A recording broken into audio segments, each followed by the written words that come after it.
নামাজ পড়ো, রোজা রাখো, আর স্বামীর সেবা করো।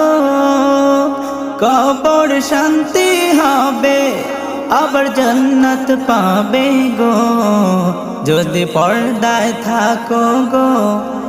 ঘরে শান্তি আসবে গো, যদি বোরকা পরো গো, কত ভালো দেখাবে গো।